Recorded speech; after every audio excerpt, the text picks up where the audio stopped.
Well, good afternoon. I hope that you all are doing well.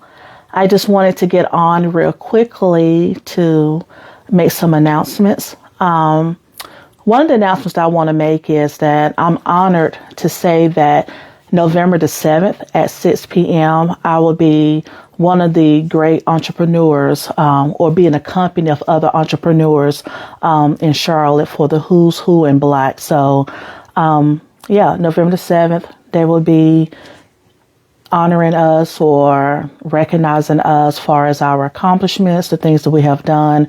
So I'm definitely excited about that. I'm excited for just what God is doing. You know, my thing has been, it's never about me. It's always about the kingdom. When we talk about doing things, sometimes we, as a people, I think we forget that it will impact somebody. Sometimes we are so focused on things happening locally or people that we know recognizing us or honoring us. But I heard a pastor say some years ago, don't be so caught up with what you can see because those that you can't see, they still exist. And I just paraphrased that some. And it is true. So I just want to encourage you all who are trying to do what you believe God has called you to do. I want to encourage you all who's saying that, hey, life has been hard, life has been challenging. Listen, keep pushing, keep grinding. Sometimes people don't understand why you're busy. Sometimes they don't understand your season, your seasons. Sometimes people don't understand, why, like, for example, why no one is acknowledging the works that I do. And, we have to be careful because sometimes we'll stop because we think that things aren't getting noticed. But I will say this, if there's anything that you're doing that is of God, it will get the right attention. Okay. The right eyes will see it. The right ears will hear it at the appointed time. Now, we all know if you're doing something wrong, that's going to be easily grabbed. But we pick and choose what we want to hear and what we want to acknowledge. But just for some encouragement's sake, always make sure that everything you do it in the name of the Lord. Whether people applaud you or not, I have a habit of doing this. Okay. Well, let me go this way. I think I can do a little bit further. Yeah, get back a little bit further.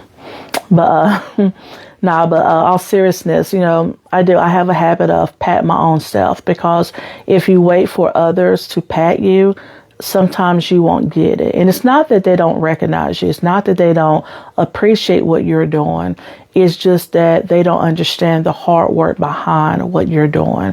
So yes, the fruit, that's what we want to see. But many people don't know what it takes even when you plant that seed. So I am honored to say that on that particular date, November the 7th, that people will be recognizing not only me, but other entrepreneurs for the work that we do in our community. That's number one. Number two, on October 23rd, let me do something real quickly.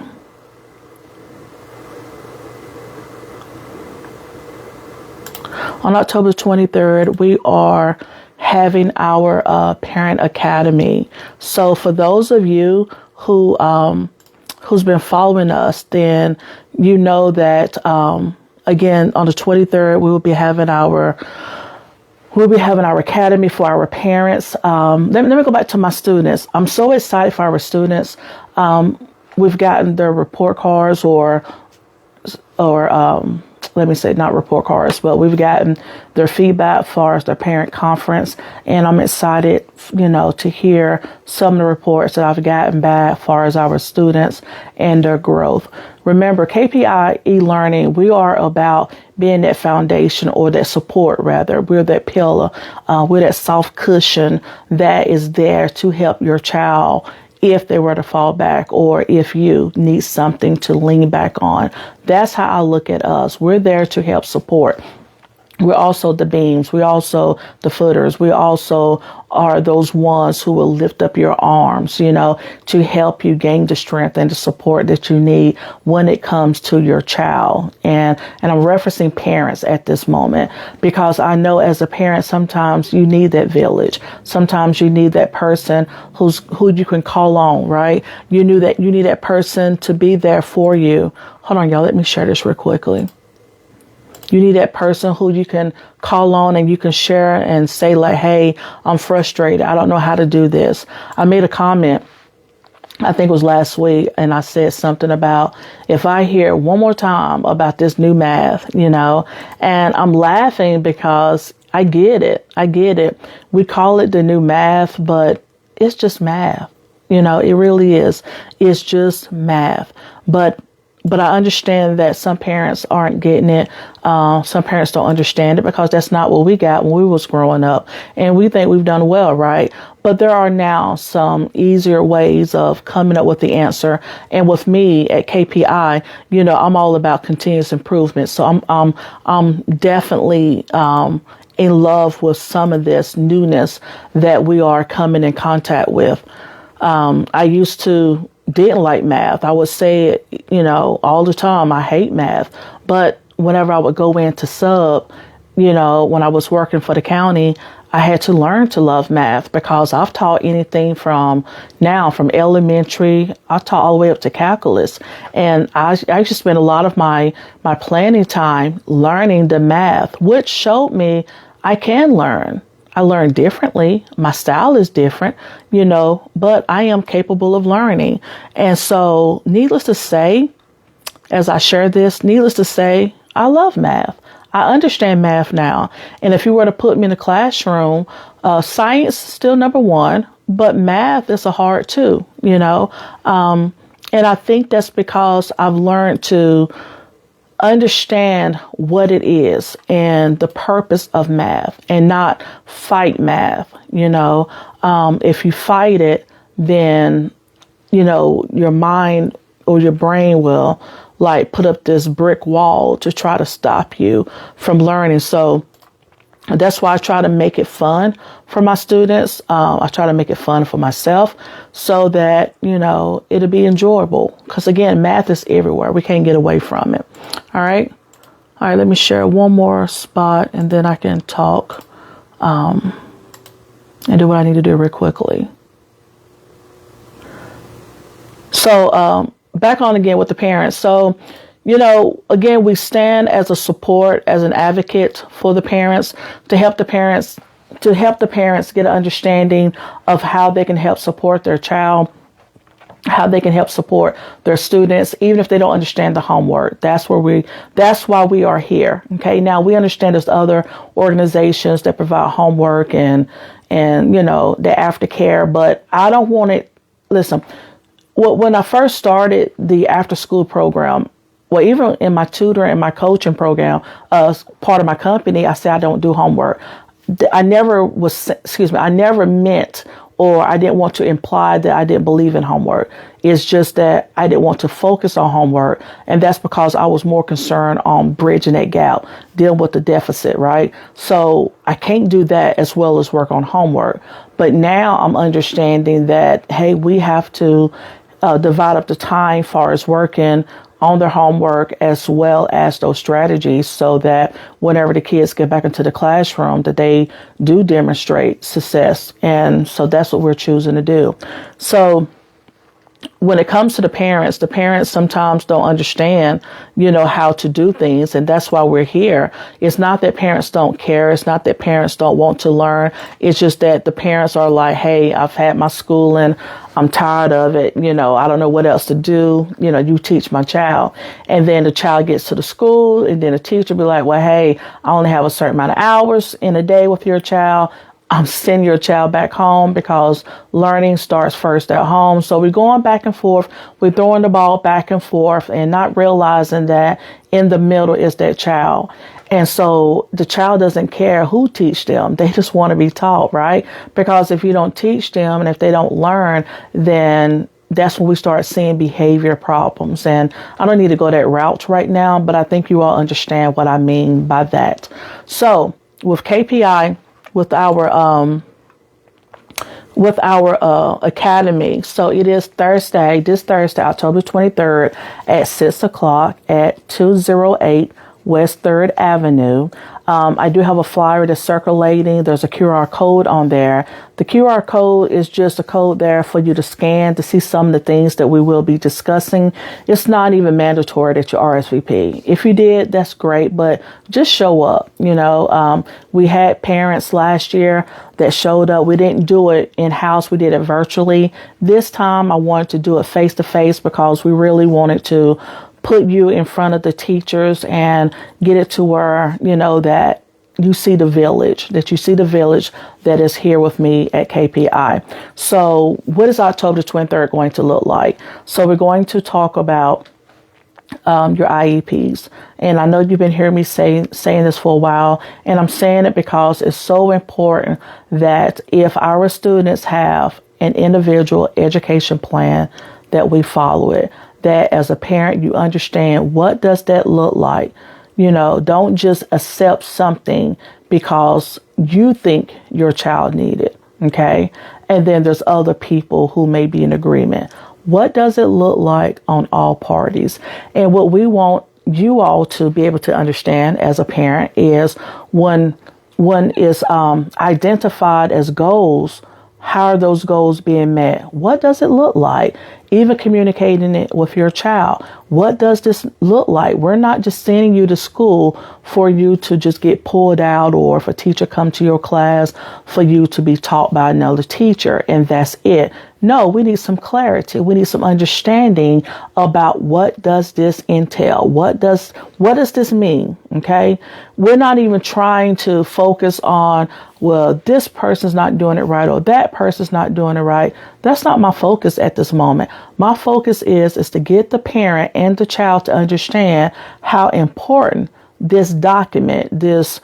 Yes, we've heard how important this is for your child. And so I would have some people here who are able to, help you to read it and understand line by line far as what does it mean. Because a lot of times, we go into these meetings, the meeting is headed by a teacher, the special education teacher, and then the parents nod, or the parents say, yeah, we can do this, we can do that. And then it goes into the live document, and there we go. We have stuff in play on a piece of paper. But as a parent, do you know what that really means for your child? As a child, do you really understand what that means when you get pulled out? What are you supposed to be doing? It doesn't mean that you're not going to go back to your classroom and there's no expectation to do your work. And see, that's why I'm saying we're that cushion. We want to help everybody to understand that there's some accountability that needs to be set for everyone. We are all responsible for this. And so what does it look like moving forward, especially for any child that comes to me? We take it very seriously, right? So I'm very serious about what I do and how I'm handling this. So we will do this, the IEP part. We will work with the parents in a group setting for the IEP. And then we have the literacy support. So again, we'll have a teacher here who's going to talk about the importance of literacy. Why is it important that your child is able to read on grade level? Parents, please listen. And I hope my volume is good, you all. But parents, please listen. Just because your child can talk, can speak, can read, some things, does not mean that your child is a fluent reader. It doesn't mean that your child understand or they can comprehend what it is that they're reading. We have to get the students to understand the importance when they are in that classroom with their language arts teacher or their ELA teacher. It's important that they're focusing. It's important that they're not playing around. They're not fighting. They're not bickering with each other. Bickering with each other. We got to make sure that they're not just giving the teachers a hard time. Why? Because that ELA teacher, that language arts teacher is in a position to try to help that child to be able to read not just anything, but y'all think about it. When they become an adult, they need to be able to read and understand documents. Okay? They need to be able to understand before they put their signature on a lease, on a contract. What does that mean? So reading is important. Yes, we teach our children to talk, but are we teaching them how to understand, how to comprehend, how to read, all that good stuff? So that's what one of our teachers is going to do. She's going to focus on the literacy support, and I'm going to come around with the math guidance, helping parents to understand the different strategies that you can work with your child at home. Don't leave everything back on the teachers, okay? Some of these classrooms are 27 deep, okay? And then you got behaviors. Some of these classrooms are, say for example, let's say 25 for the sake of numbers. So you may have 25 students in your class, and say the teacher may have 18 of those students that are low, meaning very low or well below their grade level. So for example, they could be in the 4th grade. However, she or he could have a student who is on 1st grade level or 2nd grade level. Well, if you're teaching 3rd or 4th grade, if you're teaching 4th grade math, it's hard to get that student who's well below grade level to understand what you're doing, right? Because they never did master the other levels and stuff. And so that's where we come in to help fill in that gap and to help. This is why the behaviors have to improve so that the child can catch up. You know, and sometimes there's some areas of frustration. We get that. And that's why the kids, they fall further behind. So to keep from that child falling further behind, I want to try to, again, give some creative things that parents can give at home. Whether your child's teacher is giving homework or not, you as the parent, you can. Okay. So I would give out different strategies, different fun things you can do. We will also have some resources for jobs or employment and housing. So again, if you have ever followed me or you know anything about me, you know that we have dibbled and dabbled in housing and deal with homeless families, homeless youth and stuff like that. But I will have some valuable information this Thursday for any person who is looking for housing or just those who may be struggling in some areas. We want to be able to help. And that's what this academy is about. It's not just you coming and just find another building to hang out. It's not about that. We want to continue to bridge and do what we believe our ministry's vision and mission is. Okay. The name of a lot of things may have changed, but the purpose are the same. All right. We will have our parent support once a month. That will be headed by our therapist, Melissa Booker. We will also have a CPR and first aid training sign in on that day. So you can sign up for first aid and CPR that day as well. So it's a lot. It's a lot that's coming from the academy. It's a lot that's coming from the kids portion of KPI. And again, it's all about improvement, continuous improvement. And that's what we want to do. All right. So if you got any questions, just reach out to me, 704-349-0119. Again, call me, text me, leave me a message here on Facebook. But I hope to see you all, whether you're a teacher, educator in some capacity, a parent, guardian, and listen, even a friend. You may say, I don't have any kids. That's fine. Still come. Okay. I know it says Parent Academy, but we still want to see you because again, I just mentioned some things outside of education that we have to present to you. We have resources. And so even if you don't have a child, I'm sure you have a niece or a nephew, right? Or a cousin, or maybe someone that is just close to you. All right. Even if it's just through your, like your friends at work or whatever. So we have information for everyone, and we want to provide that to you all. All right. So come hang out with us. If you're just getting off from work, come in your work clothes. Again, 208 West 3rd Avenue. The flyer is here on Facebook. You can scan the QR code to see some of the things that we will talk about. We're not going to keep you long, but we will definitely keep you long enough to answer any of your questions. And I do have a surprise for you. All right. I'm not going to make the announcement openly, but we will be doing something great for you. And I think it's going to change how we as parents support, or as parents, how we would display a different way of doing things in our schools. All right. God bless you all. Again, reach out to me if you need me. Have a blessed weekend.